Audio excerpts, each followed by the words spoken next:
with Dodong Kakanando. If you've seen him in the previous videos, master entrepreneur, legit super one of the people that he so good at farming, and not just that, not just good at what he does, he loves to impart it to people kasi madami magaling pero hindi nag-share eh. And ito hindi madamot sa information. So entrepreneurship, business.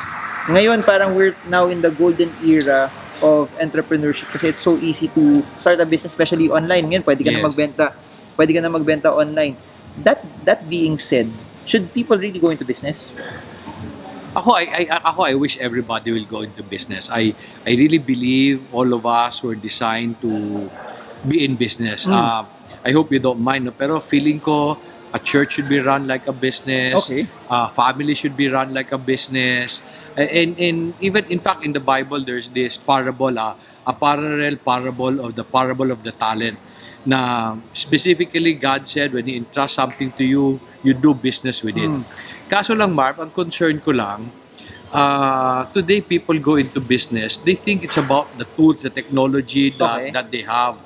Ito struggle ko, they think technology can replace the essential steps of doing business. Like for example, one time I met with my old people from HP. And by the way, country manager, yes? Hindi, assistant country manager. So parang kumbaga vice president, Yeah. And then when I met with them, sabi kagad ng isa, sabi niya, "Dong, mas madaling magnegosyo ngayon. Email lang and Viber lang." Okay. I send the proposal to them and then they read the proposal. You know, when he was saying that, sabi ko, luko-luko talaga to. Nothing can replace warm relationship. People will buy from the people they like. Bigyan mo ng email, hindi naman nag-work yun eh. Okay. And so I just feel that people misunderstand technology as the way to do business. This technology is a tool. It will not replace the essentials of business. Yun lang sa akin, yun lang concern. Ito question ko, are entrepreneurs born or is it a skill that people need to develop? Ako they're develop being an extrovert could be a gift. You were born with it. I don't know. I'm an introvert. No. I don't think you're an introvert. I'm super shy. You just bring out the best in me kasi idol kita eh. No. You're an extrovert. Some people were born that they're good with people, di ba? Okay. Mga ganon, extrovert yan. And you think they're good salesmen. However, dun sa nabasa ko, sabi doon, the best salespeople are introverts. You know, that's okay. If you're an introvert, because they're very good with details, they're very concerned about their words, hindi lang sila salita ng salita. So many many introverts do not like to sell. Okay. Pero when they sell, they're very good at it because they really think about it. So these things can be developed. I think entrepreneurship is something you develop. You don't jump to it. I'm an entrepreneur already. You need to develop it. Okay. Now, for people who I don't know, parang what I've seen also now is there's a trend na okay, may capital ako, may idea ako, I jump the gun, I resign my job. I resign from my job. What's your take on that? You know, I saw this image sa internet when I'm writing a book kasi Marvin. Oh, ang dami mong book, guys. Best-selling author. I've stopped writing for 3 years na he doesn't stop. That's the commitment and dedication to be awesome. Ako, I write books pero nobody buys. Then si Marvin, everybody buys. No. But anyway, I'm writing this book entitled Entrepreneurship for the Millennial Age. For my age group. Oh, for your age group. Yeah. And in my study, people will always say that lack of finances is the main reason why businesses fail. So, meron kang pera, nakaipon ka, porket may pera ka na, okay ka na. You know, I saw this principle in farming. Okay. Which I think dispels that principle. It's 8 forms of capital. You need 8 forms of capital in order to succeed in business. What are these? Financial capital, intellectual capital, experiential capital, natural capital, your strength, your physical strength, spiritual, your values, social, your network, cultural, at saka raw materials. See, I'm learning. Ngayon ko lang nadinig lahat yun. That's how amazing he is. Okay, tapos? So, finances is Just just one one of them. And many of these things, Marv, you cannot buy. Like, for example, you have a good network of friends today. Did you buy them? No. No, you nurture them. Okay, experience. Can you buy them? No. So what do people do to buy experience? They hire consultants. Pero that's the experience of the consultant. When That's the consultant leaves, anong naiwan sa'yo? Tsaka pero na-realize ko sa consultants na ganyan, iba pa rin pag pera mo kasi the consultant can say Yeah, something definitely. pero hindi niya kasi pera. Oh, So it's different compared na you have skin in the game na nandun Yes. ka. Tsaka wala accountability. So ito nangyayari sa maraming farms, no? People go into farming, they hire a lot of consultants. Tapos the farm did not work, the consultant left. So who Wala gained na. experience? The consultant. The consultant. So yun, you need all those eight in order to succeed. Okay. So finances is just a small component. So do not jump into a business only because you have finances. Make sure you have those other the 7 other capitals. And I've seen this Di ba, Marv, ako, you know naman na wala naman akong pera nung nagsimula Tapos ngayon, grabe guys, super on the top. Owns half of Wala pa rin Bukidnon pera. already. Okay, but anyway. Pero lupain sa Bukidnon guys, grabe. Okay. Di ba, pero what we gain over time was experience, our values grew, our friends grew, and these are the things that help us overcome the lack of financial capital. Okay. So you said about consultants, then as compared to doing it yourself, would you suggest it to people na, wala akong masyadong alam, but instead of getting a consultant, I'll just get a partner.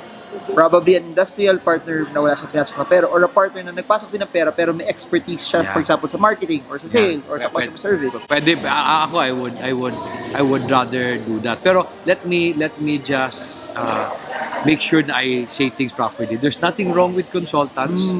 You try to tap their experience, but do not rely on them to run your business. Nagbigay sila ng suggestion, gawin mo, sarili mo. You try it if it really works. Para kasi pag sinubukan mo, ginawa mo, now you gain the experience, hindi sila. And with that being said, no, what I've been seeing now, since social media and digital is so new, Yeah. there's so many big companies na walang alam doon, and they're just getting consultants also. Yeah. And parang it's not working a lot for them because they don't know how it is also. Ako, I believe in dipping your fingers in things to try how warm or how good it is, di ba? Okay. Para maka-adjust ka, para ikaw ang mag-gain ng experience. Now, meron nagtanong sa akin, Marv, sabi niya, di ba, you should just focus on your strength. Okay, pag yung weakness mo, ibigay mo sa ibang tao. Sabi ko sa kanya, you know, if you're in a corporation na can hire many people, okay lang ako dyan. Pero if you're an entrepreneur, yung weakness mo, binigay mo sa ibang tao, pwede kang lukuhin nun. O hindi, saka ikaw mismo nagsabi, they will not love your money like you would. So I'm not asking the entrepreneur to be good, to be expert in his weakness, but to understand enough to be able to want to contribute and to have a little control. You cannot just let go of your weaknesses. If you would rank these 5 things as an entrepreneur, how will you rank it? Skill, capital, loving what they do, or loving the business, experience, and then probably what the business is making a difference. How will you rank them? And you're in no right or wrong, just your value system lang. Let's skills. Skill, capital, experience, loving what you do, or having a business that makes a difference. Okay. We can start number 5, Dodong Kakanando's hierarchy of success. Okay. Ako, it is important to make a difference. Number 5 yun, number 1. Number one. Number 1. However, let me just qualify that. Where you make a difference is where you are today and where you have what you have already. Okay. Ang iba kasi, they want to make a difference in an industry na wala silang alam, na kasi uso lang. Okay. Diba? And then they want to go there and then they say, I'll make a difference there. Wala kang alam doon. Okay. You don't have any resource doon. Ako kasi, Barb, today, I believe when you go into business, make sure you know what you have and where you are, no?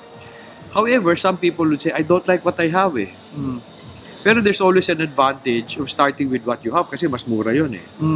So Diba? that's skill and capital. Starting with the capital you have, the skill you have. Hindi ko na... Hirap ako magtanong eh. ulit.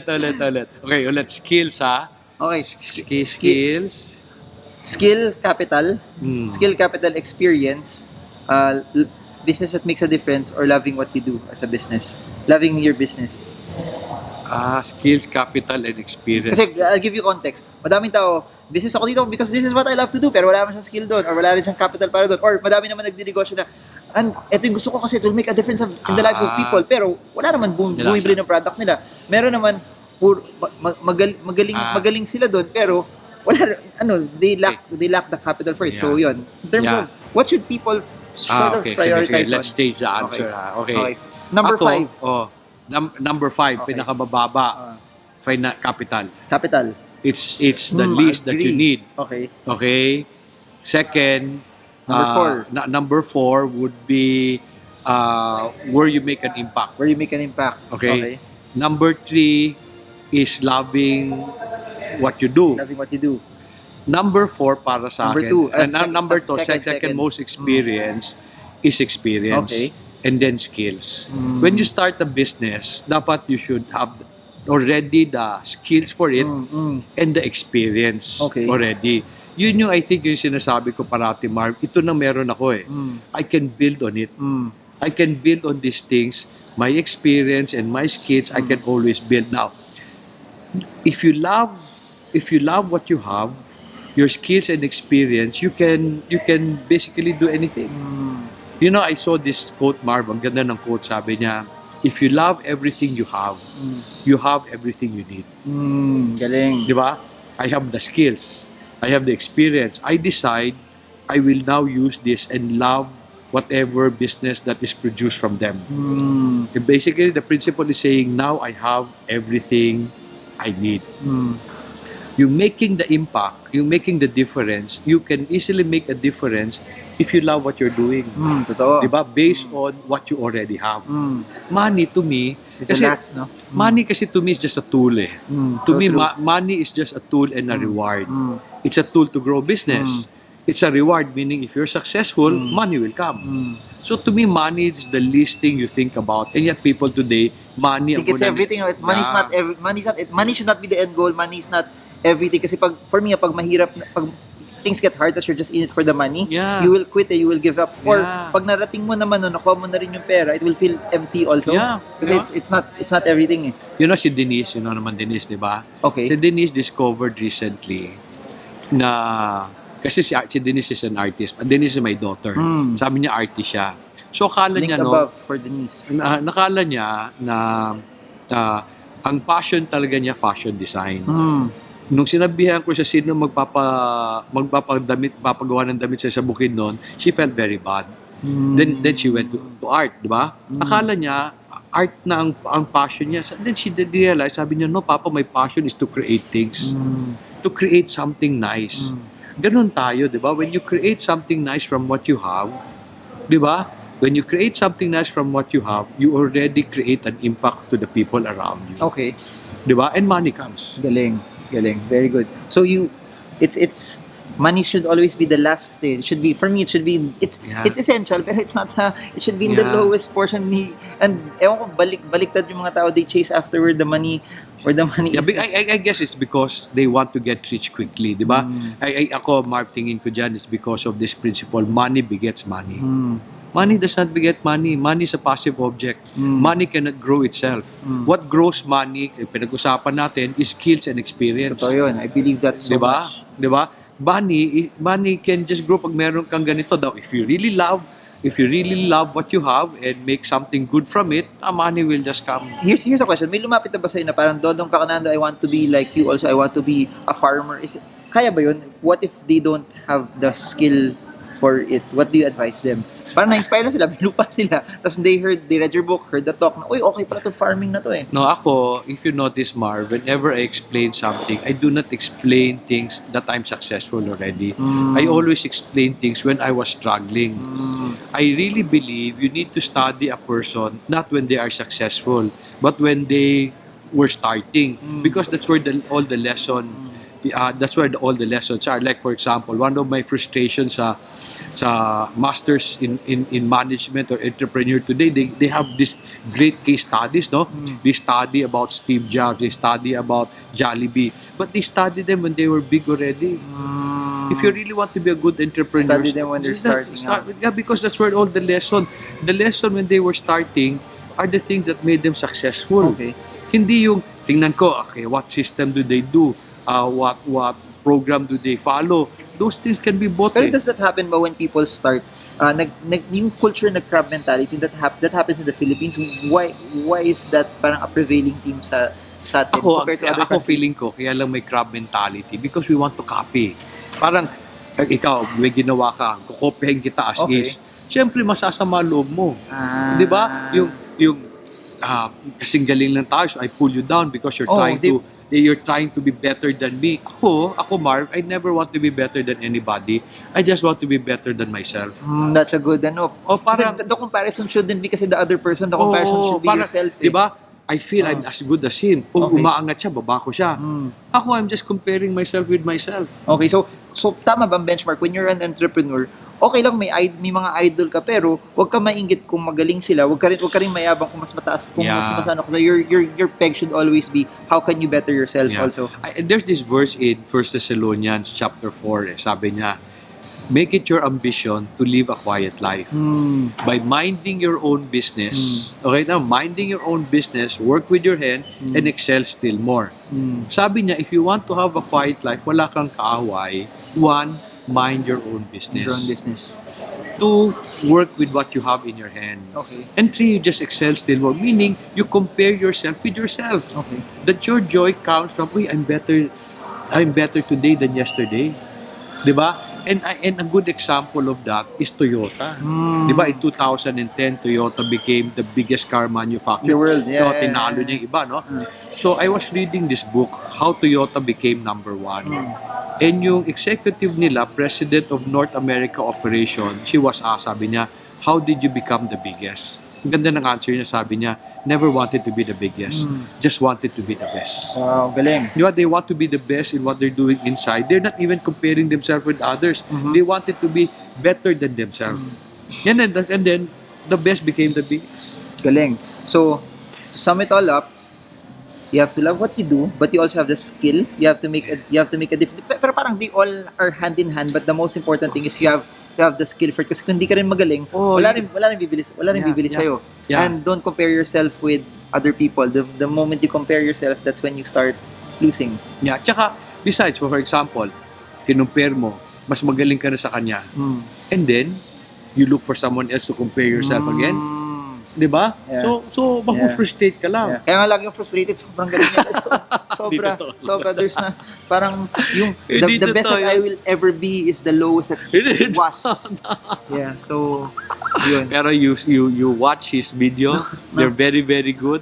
Okay, they help a lot of people subscribe to his channel. Kasi you know why I do these videos? Kasi, every time we don't post something like this, there's something else negative that's taking up that space And I think that it's time that there's Filipino content, not just Filipino content, but content in general that's positive, that's helpful. Kasi naniniwala ko space yung media, kung hindi siya nagagamit, hindi siya nalalagyan, there's something else that's bad. And then that's also your gift, Marv. Kaya nga you're not an introvert.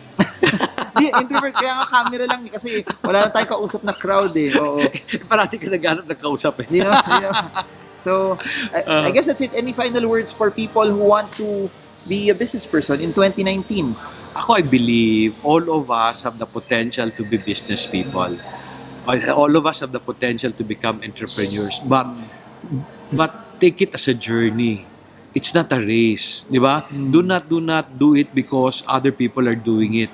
Do it because one, you have the skill set. It's time for you to become an entrepreneur. You have the character. You know, take life as a journey. Enjoy it. Galing. Okay, many people today get very, very frustrated because they're trying to be better than others. I believe life should be enjoyed. But enjoy it based on who you are, not based on other people. Okay, Well Marv? said from one of the best entrepreneurial minds of this generation. You will see, remember this 10, 15, 20 years from now, when Dodong Kakanando will go down as one of the best entrepreneurs in the Philippines. So that's it for now. We feature people who know what they're doing, but not just know what they're doing, they really want to share it to people. So I hope this video helps you trade well, trade strong, trade smart. See you all again soon, guys, and bye-bye. Bye-bye. Galing mo talaga. Grabe.